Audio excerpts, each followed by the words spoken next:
बच्चों जय हिंद। आज का टॉपिक है रक्त यानी कि ब्लड। ब्लड को हम लोग रक्त हिंदी में कहते हैं और इसे सेरोलॉजी या हेमेटोलॉजी भी कहते हैं। ये प्राकृतिक एक कोलायड होता है। कोलायड का मतलब केमिस्ट्री में अलग तरीके से, फिलहाल समझिए कोलायड्स वो होते हैं द्रव, ऐसे लिक्विड जिनको यदि छन्नी से छाना जाए तो कुछ भाग छन जाता है, कुछ भाग उसमें लगा रह जाता है। जैसे अगर दूध को अगर छाना जाए तो मलाई जो है उस छन्नी में चिपट जाती है, बाकी जो है दूध वो नीचे आ जाता है, उसे कोलायड कहते हैं। कोलायड को अगर मान लिया किसी भी चीज़ को अगर हम छानते हैं, उस छन्नी में कुछ भाग लगा रह जाता है, कुछ भाग नीचे छन जाता है, उसे हम लोग कोलायड कहते हैं। और ये एक संयोजी ऊतक होता है। संयोजी मीन्स जोड़ना। ये ब्लड पूरे शरीर को जोड़ कर रखता है, इसीलिए इसे कनेक्टिव टिश्यू कहते हैं, यानी कि संयोजी ऊतक कहते हैं। और ये पूरे शरीर के सभी पार्ट्स को, जो टिश्यूज होते हैं, ऊतक होते हैं, उनको जोड़ कर रखने का कार्य जो है ये रक्त करता है। बॉडी में रक्त उसी प्रकार से इम्पॉर्टेंट या मुख्य होता है जैसे किसी भी गाड़ी में जो ऊर्जा होती है, यानी कि जो फ्यूल होता है, जैसे मोटरसाइकिल पूरा है, उसके जो फ्यूल, जो पेट्रोल डाला जाता है कि पेट्रोल के बगैर जो मोटरसाइकिल के सारे पार्ट्स हैं वो वर्क नहीं करेंगे। ऐसे ही हमारे बॉडी के सारे जो पार्ट्स हैं, आईज हो गया, माउथ हो गया और हैंड हो गए, लेग्स हो गए, वो तभी वर्क करेंगे जब हमारे बॉडी में रक्त फ्लो होता है। उसी को ही अब देखते हैं पीएच वैल्यू। किसी भी लिक्विड की जो पीएच वैल्यू, तो वो अम्लता या क्षारकता को बताते हैं। यहाँ पे हम बायोलॉजी पढ़ रहे हैं और ये जो पीएच वैल्यू है ये केमिस्ट्री का है। फिर भी हम जान लेते हैं कि 7 पे उदासीन होता है, ना तो अम्लीय होता है ना ही क्षारीय होता है। यहाँ पे देख रहे हैं कि रक्त की जो पीएच वैल्यू है वो 7.4 है, यानी 7 से ज़्यादा है, यानी क्षार। मैक्सिमम जो है 14 होती है, 0 से 14 होती है किसी भी द्रव की अम्लता या क्षारकता मापने के लिए। अब देखेंगे ये जो ब्लड होता है ये पुरुष और महिलाओं में इसकी मात्रा कितनी होती है। तो पुरुषों में 5.5 लीटर होती है, और जबकि महिलाओं में ब्लड यानी खून की जो है मात्रा 5 लीटर होती है। अब पुरुषों में ज़्यादा होती है, महिलाओं में ज़्यादा होती है। जब खून की मात्रा ज़्यादा होगी तो हीमोग्लोबिन की मात्रा ज़्यादा होगी, और इसी कारण पुरुषों का जो शरीर है वो बहुत ही सॉलिड होता है, यानी ठोस होता है महिलाओं की अपेक्षा। अब देखेंगे इनका निर्माण कहाँ होता है। ब्लड का निर्माण जो वयस्क हो जाते हैं उनमें अस्थिमज्जा में होता है। अस्थिमज्जा कहाँ पाई जाती है? हड्डी के अंदर खोखली देखेंगे तो उसके अंदर भरा रहता है, जिसको हम लोग अस्थिमज्जा कहते हैं।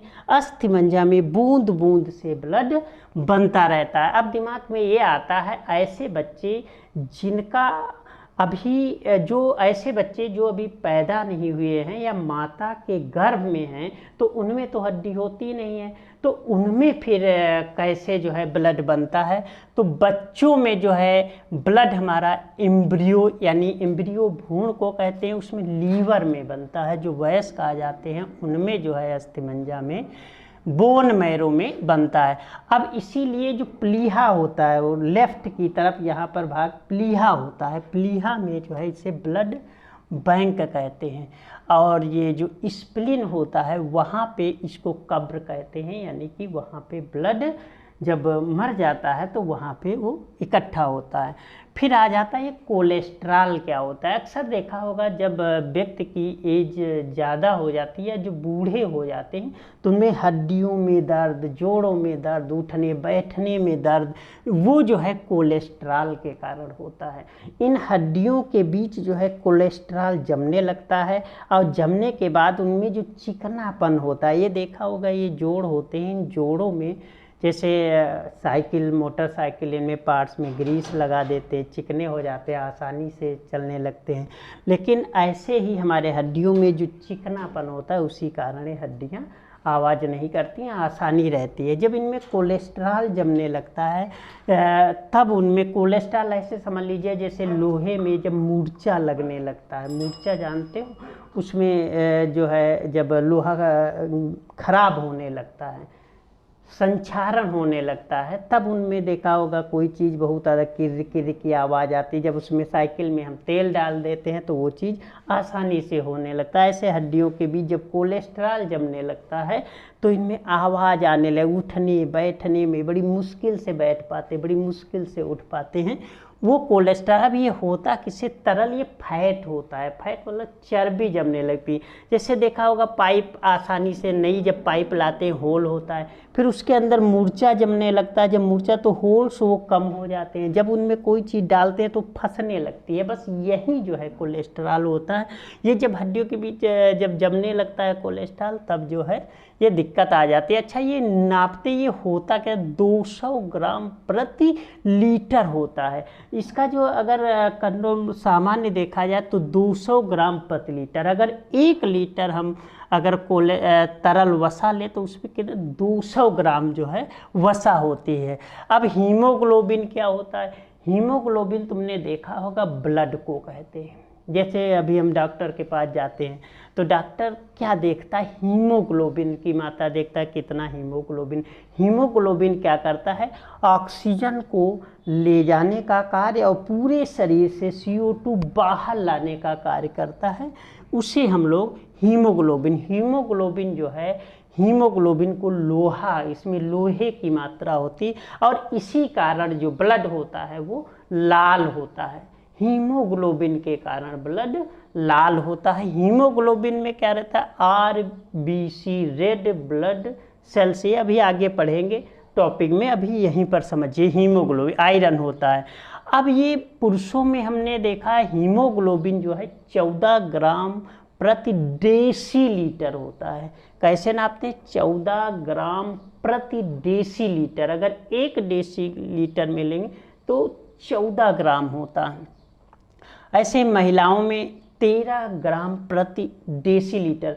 पढ़ाई करते समय हम क्या ध्यान में रखते हैं, पिछली चीज़ों को आगे कनेक्टिव रखते हैं, यानी जोड़ते हुए चलते हैं। अभी हमने देखा था कि जो है पुरुषों में 5.5 लीटर और महिलाओं में 5 लीटर ब्लड होता है। जब पुरुषों में ज़्यादा ब्लड होता है तो उसमें हीमोग्लोबिन की मात्रा ज़्यादा रहेगी, और जब महिलाओं में कम ब्लड रहता है तो उसमें हीमोग्लोबिन की मात्रा भी कम रहती है।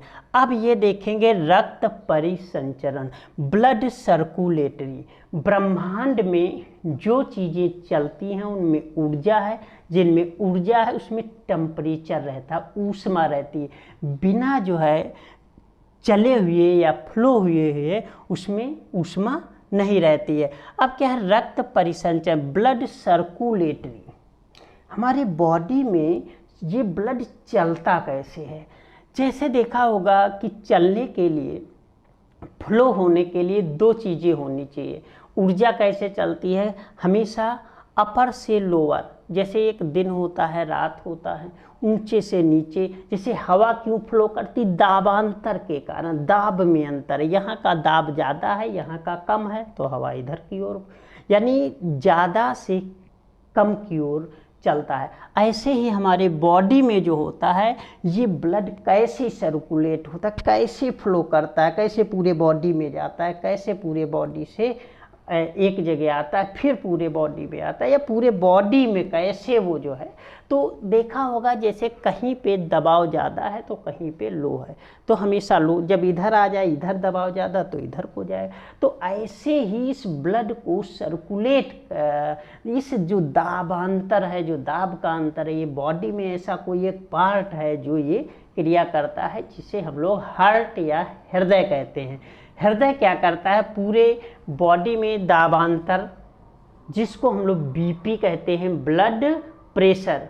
ब्लड जो है प्रेशर के कारण ही ये पूरे बॉडी में सर्कुलेट करता है। अब इसकी खोज जो है विलियम हार्वे ने की थी, एक वैज्ञानिक थे विलियम हार्वे। इन्होंने ही रक्त कैसे बॉडी में फ्लो करता है इसके बारे में विलियम हार्वे ने बताया था। अब देखेंगे अगर ब्लड ये सर्कुलेट हो रहा है तो क्यों हो रहा है, अगर हो रहा है तो बॉडी में इसका कार्य क्या है। तो कार्य में पहली चीज़ हमने बताया कि ताप नियंत्रण करता है। ये एक बॉडी का टेम्परेचर होता है। बॉडी का टेम्परेचर अगर देखा जाए तो कितना होता है, 37 डिग्री सेल्सियस होता है। अगर फारेनहाइट में देखेंगे तो 98.4 फारेनहाइट होता है। अगर केल्विन में देखेंगे तो 310 केल्विन होते हैं। ये तीन जो हैं ताप को मापने के यंत्र होते हैं, यानी ये मापक होते हैं। अब जैसे 37 डिग्री कह लीजिए या 98.4 फारेनहाइट कह लीजिए या 310 केल्विन। अब इनको सोचते हैं क्या होता है, जैसे 7 दिन कहिए या 1 हफ्ता कह दीजिए, बात एक ही है। अगर 50-50 की 2 नोटें हैं या 100 की 1 नोट हो, बात एक ही, वैल्यू सेम है। कोई चाहे 1 महीना कह दीजिए, 1 मंथ कह दीजिए, चाहे 30 दिन कह दीजिए, बात जो है वैल्यू सेम है। जैसे 12 चीज़ें कह लीजिए या 1 डजन या दर्जन कह लीजिए, एक ही चीज़ होती है। तो इसी प्रकार से 37 डिग्री टेम्परेचर सेल्सियस में नापेंगे तो 37 डिग्री, फारेनहाइट में नापेंगे 98.4 फारेनहाइट, और केल्विन में अगर नापेंगे तो 310 यानी 310 होता है। इन चीज़ों को ध्यान में रखेंगे। उसके बाद ताप नियंत्रण, जब शरीर में ब्लड बहता है, जब कोई चीज़ बहेगी तो उनमें फ्रिक्शन होता है। जैसे हाथ हैं ऐसे नहीं टेम्परेचर, इनको आपस में रगड़ो, फ्रैक्शन हो यानी फ्लो करते हैं, तो इनमें घर्षण के कारण, फ्रिक्शन के कारण इसमें ऊष्मा बनी रहती है। जैसे मोटरसाइकिल जब चलाते हैं तब देखो इंजन पूरा हीट हो जाता है। हमको शरीर में कुछ नहीं जाड़ा लग रहा है, एकदम दौड़ना शुरू कर दो, बॉडी जो है जब चलेगी तभी जो है इसमें एनर्जी यानी हीटिंग आ जाती है। इसी प्रकार जब ब्लड सर्कुलेट करता है, यानी कि ब्लड जब प्रवाहित होता है पूरे शरीर में, तभी शरीर का जो ताप है वो नियंत्रण में, कंट्रोल में रहता है। अब हम आ जाएंगे, दूसरा जो कार्य होता है पोषक पदार्थों का परिवहन। परिवहन होता है ट्रांसपोर्टेशन, यानी किसी चीज़ को लाना और ले जाना। ब्लड क्या करता है, पूरे बॉडी में पोषक, न्यूट्रिशन, पोषक क्या होते हैं, वे सभी तत्व जो हमारे बॉडी के लिए आवश्यक हैं उन्हें पोषक तत्व कहते हैं। हमारे बॉडी भोजन क्या होता है, भोजन में 5 चीज़ें होती हैं, कार्बोहाइड्रेट होता है, वसा होता है, प्रोटीन होती है, विटामिन होती है, खनिज लवण होते हैं। जिन्हें 5 चीज़ें होती हैं उसी ही को ही हम लोग भोजन कहते हैं। जैसे चाय को भोजन नहीं कहते हैं, लड्डू को भोजन नहीं कहते, टिक्की बतासे को भोजन है, क्योंकि ये 5 चीज़ें नहीं हैं। जैसे एक कमरा बना देते हो, मकान नहीं, एक रूम होता है, कई सारे रूम्स को मिला करके, कई पार्ट्स को मिला करके एक मकान होता है। इसी प्रकार से जो है पोषक पदार्थों का जो न्यूट्रिशन है, पोषक पदार्थ वे पदार्थ जो हमारी बॉडी के लिए आवश्यक होते हैं, जिनके बगैर हमारा बॉडी या एनर्जी हमको नहीं मिल पाती है, उन पदार्थों का ये परिवहन, लाने और ले जाने का कार्य करते हैं। अब क्या होता है, गैसों का परिवहन। तुमने देखा होगा कि हम लोग श्वसन करते हैं, रिस्पायरेटरी, वो अलग सिस्टम है, जब दूसरे टॉपिक में उसको बता देंगे। गैसों का परिवहन क्या होता है, ऑक्सीजन को उस बॉडी के अंदर ले जाना और बॉडी में बनी हुई CO2 को बाहर निकालना, ये कार्य जो है ब्लड करता है। ऑक्सीजन को पूरे बॉडी में क्यों ले जाता है, तुमने पढ़ा होगा कि बिना ऑक्सीजन के जो ज्वलन प्रक्रिया है, यानी कि जो जलने की प्रक्रिया है, वो ऑक्सीजन के बिना नहीं होती है। देखा होगा जब किसी व्यक्ति को आग लग जाती है तो हम लोग उसको ढक देते हैं, ढक देने से ऑक्सीजन टूट जाती है और व्यक्ति जो आग है वो बुझ जाती है। देखा होगा मोमबत्ती अगर जला दीजिए, ऊपर से ढक दीजिए, ऑक्सीजन रुक जाने के कारण मोमबत्ती बुझ जाती है। तो हमारी बॉडी में भी जो है भोजन टूटता है, जिसको हम लोग पाचन कहते हैं, तो उसके लिए ऑक्सीजन चाहिए। तो इस ऑक्सीजन को ले जाने का कार्य जो होता है वो ब्लड करता है, और पूरे बॉडी में बनी हुई CO2 को बाहर निकालने का कार्य जो है ये जो है ब्लड करता है। अब देखो उत्सर्जी पदार्थों का परिवहन।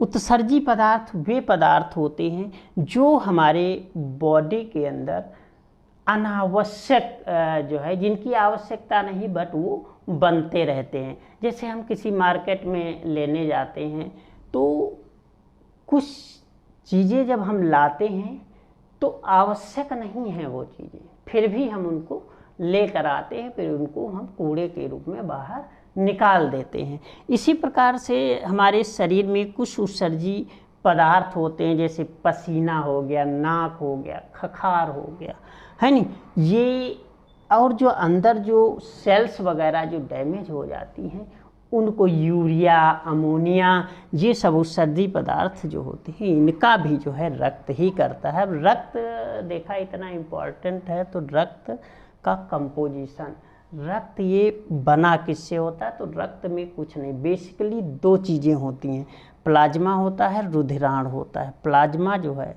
55 या 60% होता है, और रुधिराण जो होते हैं 45 से 40% होते हैं। अब हम देखेंगे ब्लड में क्या होता है। ब्लड में एक तरल होता है, तरल मतलब द्रव के रूप में, और एक ठोस होता है। जैसे समझ लीजिए शरबत बनाते हैं तो शरबत में एक भाग पानी होता है, एक भाग क्या होता है, पानी यानी वाटर होता है, दूसरा भाग जो चीनी होता है, तो चीनी को हमने देखा ये ठोस होती है, चीनी जो है वो ठोस होती है, जबकि पानी क्या होता है, द्रव होता है। जब इन दोनों को मिला देते हैं तो शरबत बन जाता है। क्या बन जाता है, शरबत बन जाता है। अब ऐसे ही ब्लड में भी होता है। ब्लड में एक जो है तरल पदार्थ होता है और एक ठोस पदार्थ होता है। तरल जो पदार्थ होता है वो जो होता है वो प्लाज्मा होता है, जिसे हम लोग प्लाज्मा कहते हैं। जैसे शरबत के अंदर पानी तरल है, ऐसे ही ब्लड यानी खून के अंदर जो तरल पदार्थ है वो प्लाज्मा है, जो 50 से 60%, 55 से 60% होता है, मान के चलिए 60% होता है। रुधिराण जो होते हैं, जो ठोस होते हैं, वो 45 से 40%, मान के चलिए 60 और 40 का रेशियो रहता है।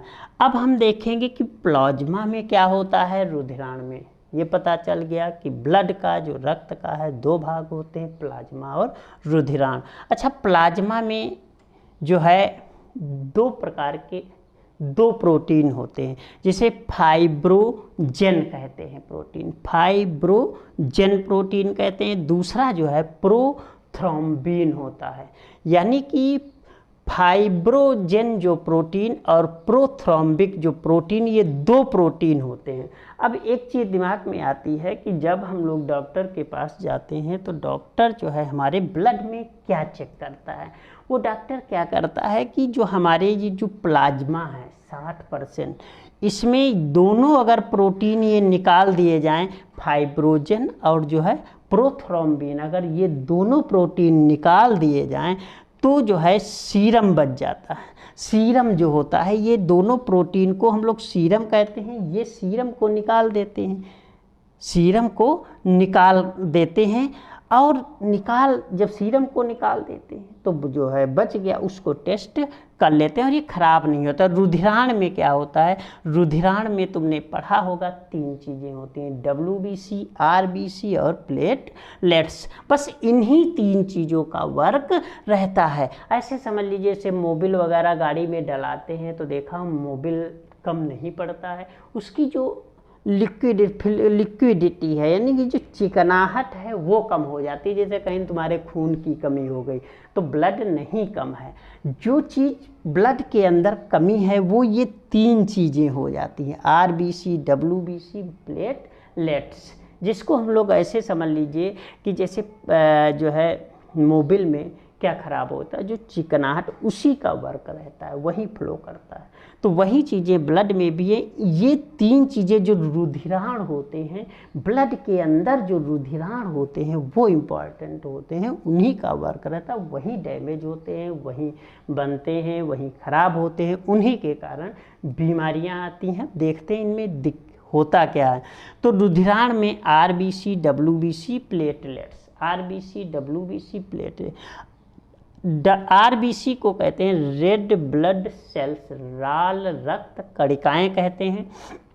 अब देखेंगे आरबीसी जो रेड ब्लड सेल्स हैं, इनका जो टेक्निकल नाम होता है, जो बायोलॉजिकल यानी जीव विज्ञान में इसको हम लोग एरिथ्रोसाइट कहते हैं, एरिथ्रोसाइट कहते हैं।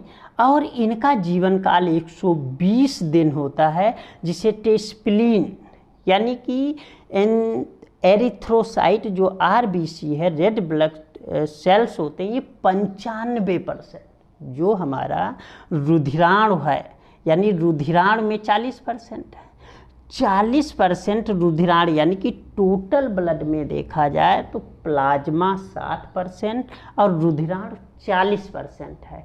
अब जो 40% रुधिराण है, ऐसे कह लीजिए टोटल जो रुधिराण हैं उनका 95% आरबीसी बनाता है। आरबीसी में ही हीमोग्लोबिन यानी आयरन यानी लोहे की मात्रा होती है। अब जब ये 95% ये हो गए तो 5% में डब्ल्यूबीसी और प्लेटलेट्स हो गई, 5% में ये दोनों भाग। तो अब देख रहे हैं कि जो रुधिराण हैं, जो हमारे रुधिराण हैं ब्लड में, यानी प्लाज्मा रुधिराण, प्लाज्मा में तो कुछ नहीं, 2 ही प्रोटीन होते हैं, फाइब्रोजन और प्रोथ्रोम्बिन होते हैं। इनमें जो है ब्लड की जांच जो है सीरम को निकाल करके किया जाता है, और ये प्लाज्मा नहीं खराब होता, खराब तो रुधिराण होते हैं। रुधिराण में 3 चीज़ें, RBC, WBC, platelets. RBC red blood cell रक्त जो 95% और इनका जीवन काल जो होता है 120 दिन होता है, अर्थात ये आरबीसी 120 दिन के बाद ये मर जाती हैं। आगे तुमको बताएंगे कि आरबीसी में जो है लाइसोसोम नहीं पाया जाता। लाइसोसोम क्या होते हैं? लाइसोसोम वो होते हैं जब डब्ल्यूबीसी, आरबीसी या सेल्स जब मर जाती हैं तो उनको भक्षण का, साफ सफाई का कार्य करते हैं। देखा होगा हर एक चीज़ को चलने के लिए, जैसे हमारे नेचुरल आसपास देखा होगा कुछ चीज़ें मर जाती हैं, सड़ जाती हैं तो रह नहीं, सब साफ सफाई का कंपोजर, डीकम्पोजर लगे होते हैं। देखा हो कोई बॉडी मर जाती है तो उसमें मार कीड़े मकोड़े सब पड़ करके उसको साफ कर, कुछ मार कर जीवों को खाते हैं, कुछ मरे हुए जीवों को खाते हैं, कुछ केवल गंदगी को खा करके एनर्जी, उनका बॉडी वैसे सर्कुलेट होता है, वैसे ही उनका आकार होता है, उससे उनको एनर्जी मिल जाती है। ऐसे ही हमारे बॉडी के अंदर भी ब्लड है, हमने कहा ये 3 चीज़ें हैं, ये खराब हो जाती हैं तो इनको लाइसोसोम जो है वो मार के खा जाता है। जो मरी हुए देखा ब्लड में, अरे भाई ये जो है डब्ल्यूबीसी प्लेट, अरे ये तो सब खराब हो गई। अब जैसे जो अब क्या होती है ब्लड के अंदर, जब कोई बैक्टीरिया जीवाणु जाता है तो जो वर्क कर रहा तो उसको मार देता है। सपोज करिए घर में होता है, बहुत सारी चीज़ें होती हैं, कोई चोर आता है तो उसको दीवार को, पंखे को, इनको कोई नहीं मारता है। जो उसमें जीवित चीज़ें होती हैं, जो जिसका वर्क रहता है उसको मारता है।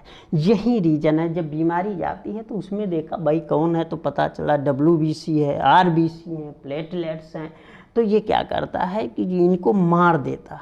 जब इनमें डब्ल्यूबीसी मर गई, प्लेटलेट्स जैसे किसी ने मुक्का कस के मारा तो यहाँ दर्द होने लगती, बहुत तेज जब जाए तो देखा होगा वहाँ पे मर जाती है। जब सेल्स वो मर गई, अब उनको कौन साफ करेगा? तो ये जो है लाइसोसोम करता है, ये पचा देता है, मार के खा जाता है, बिल्कुल फ्रेश कर दे। लेकिन आरबीसी में ये लाइसोसोम नहीं पाया जाता है।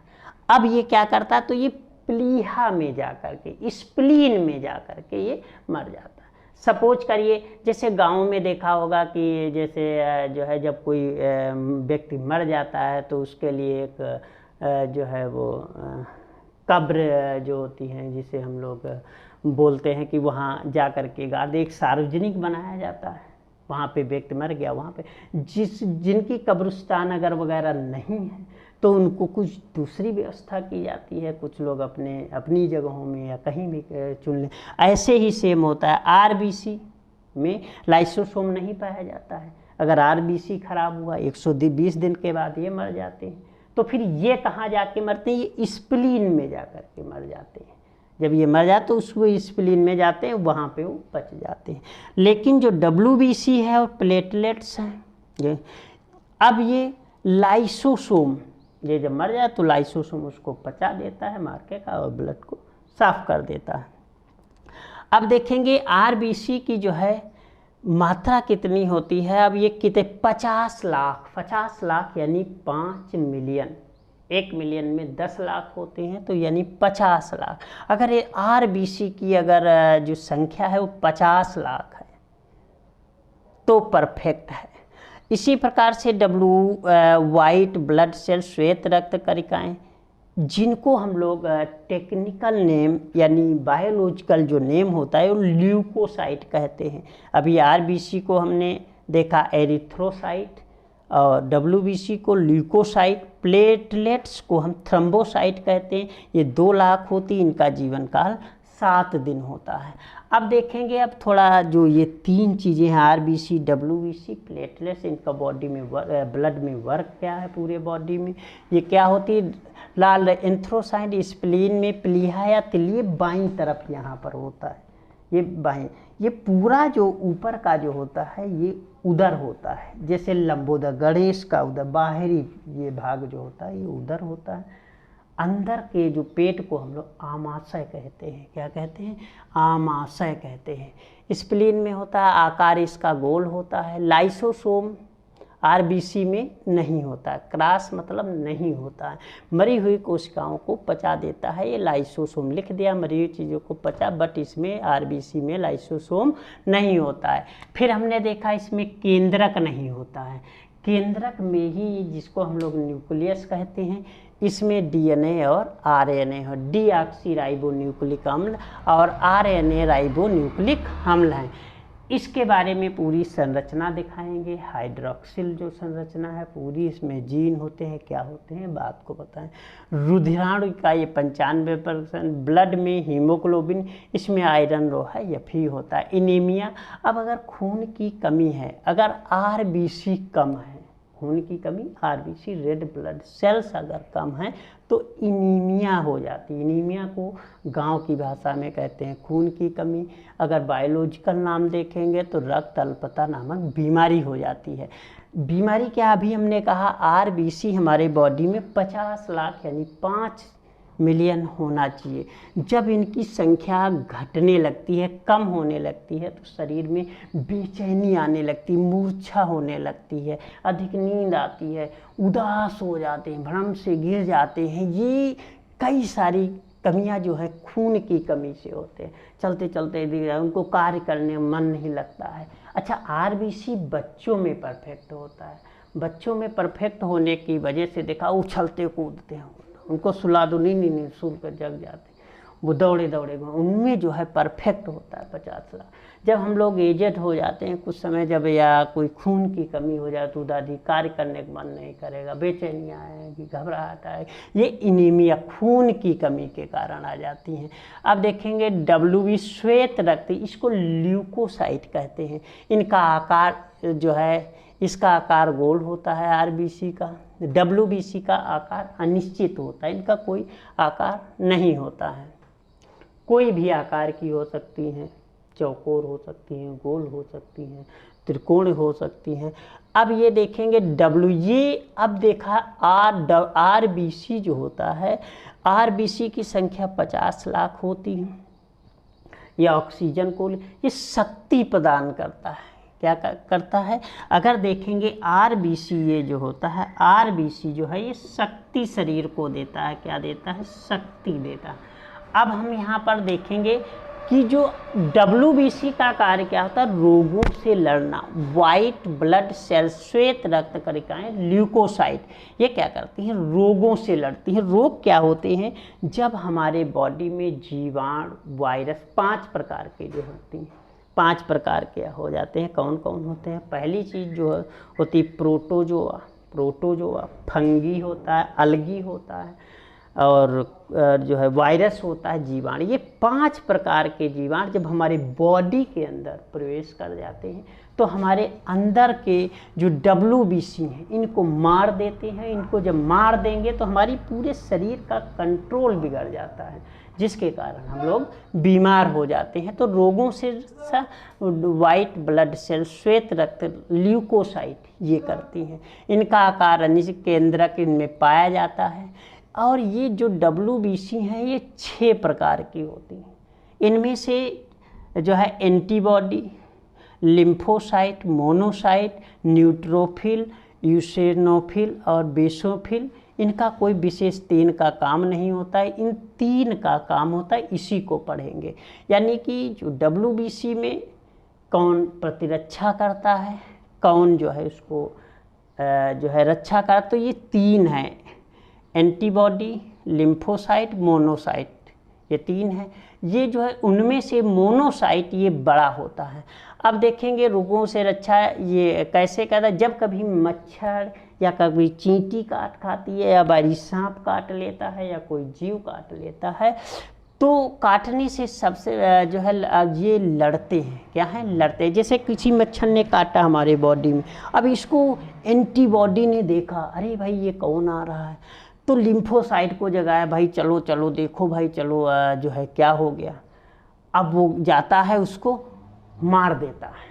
तो देखने का कार्य, जैसे वॉचमैन हो, उसने देखा भाई चोर आ गए, उसने पुलिस को फ़ोन किया, पुलिस आके उसको पकड़ लिया, फिर उसके लिए जेल बनी, उसमें उसको डाल दिया। यही चीज़ होती है कि देखने का कार्य जो है एंटीबॉडी करता है, ये प्रतिरक्षी होता है। अच्छा, लिम्फोसाइट को जगह भाई लिम्फोसाइट गया उसको मार दिया। उसके साथ मोनोसाइट होता है। मोनोसाइट क्या करता है, जब उसको मार दिया तो उसको जो है उसको हटाने का कार्य यानी खाने का कार्य जो होता है वो मोनोसाइट करता है। मोनोसाइट मरे हुए जीवाणुओं का भक्षण या खाने का कार्य करता है। लेकिन दिक्कत ये होती है जब लाइलाज बीमारी हो जाती, HIV या कैंसर होने पर लिम्फोसाइट खुद मर जाता है। जब बहुत बड़ी, जैसे मान लिया क्या होता है, अगर जैसे पुलिस वाला है, चोर है, पुलिस वाला ताकतवर है, चोर को मार देगा। जाहिर से चोर अगर ताकतवर हुआ तो पुलिस को मार देता है। फिर इसी प्रकार से ये भयंकर बीमारी होते हैं, इनका आकार बड़ा होता है। ये क्या करते हैं, हमारे अंदर के जो WBC यानी मोनोसाइट को ही ये लिम्फोसाइट को ही ये मार देते हैं। HIV कैंसर होने लिम्फोसाइट ही मर जाता है। जब लिम्फोसाइट मर जाता है जिसके कारण ये बीमार हो जाते हैं। फिर तीसरा आता है प्लेटलेट्स। प्लेटलेट्स को हम लोग बिम्बाणु कहते हैं, प्लेटलेट्स को बिम्बाणु कहते हैं। इनका आकार उत्तल लेंस यानी गोल की तरह होता है। इनमें केंद्रक नहीं होता है।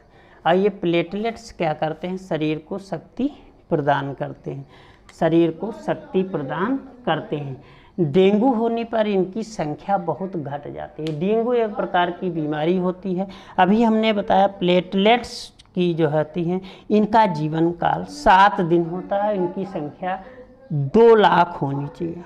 जब हमारे डेंगू हो जाता है तो प्लेटें ये एकदम गिरना शुरू हो जाती हैं। जब 50 लाख से अगर ये डाउन चली जाती हैं तो व्यक्ति बहुत कमज़ोर हो जाता है।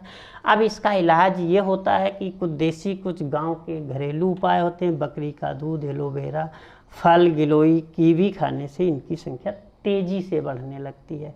तो हमने ओवरऑल पूरा पढ़ाई के बाद क्या होता है कि इनको, जैसे किसी का हम लोग नंबर ले लेते हैं तो अगर वो उसमें पड़े रहते हैं तो अगर उनको फीड सेव नहीं करते हैं तो कुछ समय के बाद चले जाते हैं। दिमाग का क्या रीज़न रहता है कि 80% 90% तो यार इसको अगर मेमोराइज कर लिया जाता है, इसको मेमोराइज कर पढ़ने के बाद पूरे राउंड को 3 बार घुमा दीजिए, सारी चीज़ें आ जाती हैं। एक बार रिवाइज कर लेते हैं।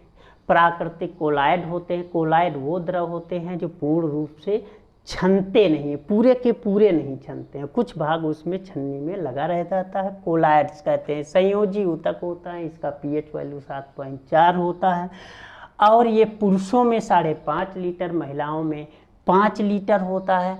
अब इनका निर्माण जो है कहाँ देखते हैं कि ये खून जो है कहाँ अस्थिमज्जा में बनता है, बोन मैरो में बनता है। अब वयस्क में जो बड़े हैं, अगर जो बच्चा अभी पैदा नहीं हुआ, गर्भ में ही है, पेट में ही है, उसमें जो है कहाँ भ्रूण में, उसमें लीवर में बनता है। फिर क्या होता है, स्प्लीन को ही हम लोग ब्लड बैंक कहते हैं। कोलेस्ट्रॉल कुछ नहीं होता है, ये तरल वसा होता है, फैट होती है। फैट कहाँ से, जैसे तली हुई चीज़ों को खाने से, मान लिया हमने जो है सरसों का तेल या चाउमीन, बर्गर, ये सब जब खा लेते हैं तो कोलेस्ट्रॉल जो 200 ग्राम पर पुरुषों, हीमोग्लोबिन 14 और 13 होता है। रक्त परिसर विलियम हार्वे ने किया था। रक्त में 2 चीज़ें, प्लाज्मा और रुधिर। प्लाज्मा का जो होता है वो तरल होता है, रुधिराण जो होता है ठोस होता है। रुधिराण में 3 चीज़ें रहती हैं, आरबीसी, डब्ल्यूबीसी, प्लेटलेट्स, इनका जीवन काल। फिर ये इनके बारे में, इनको अगले चैप्टर में और जो है ये ब्लड के बारे में बताएंगे। डीएनए क्या होता है, आरएनए क्या होता है, इसका स्क्रीनशॉट ले लीजिए।